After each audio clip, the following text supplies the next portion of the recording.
તો મિત્રો આ ભાઈ નાની બાળકીને નાવમાં બેસાડીને ફોન કરે છે. ત્યારે આ નાવ અચાનક જતી રહે છે. ત્યારે પેલી દીકરી એને કહે છે પપ્પા બચાવો. ત્યારે પેલો ભાઈ કહે છે કે અરે હવે હું શું કરીશ, મારી દીકરી તો તણાઈ ગઈ. ત્યારે બૂમ પાડે છે કિનારે પર બેસો બેસો મારી મદદ કરો. ત્યારે પેલા બે માછીમારો અચાનક જ સાંભળાય છે અવાજ. ત્યારે પેલો કહે કે શું કરે છે. ત્યારે પેલો કહે છે કે મને કોઈ અવાજ સંભળાય છે. તને કઈ અવાજ સંભળાય છે. ત્યારે પેલો ના પાડે છે કે અહીંયા કોનો અવાજ તને સંભળાય. ત્યારે પેલો કહે છે કે ના મને અહીં અવાજ સંભળાય છે. પછી એને પણ તરત જ અવાજ સંભળાય છે.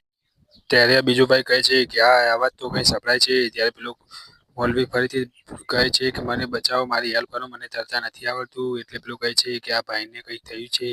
તે તરત જ દોડીને તેના જોડે જાય છે અને પછી કહે છે કે મારી ફૂલ જેવી બેટી અહીંયા નાવમાં જતી રહી છે, હવે હું શું કરું. પછી દોડવા જાય છે અને બીજી નાવ વડે નાવમાં બેસીને એ છોકરીને બચાવ કરે છે. અને આવી લાપરવાહી ના કરો.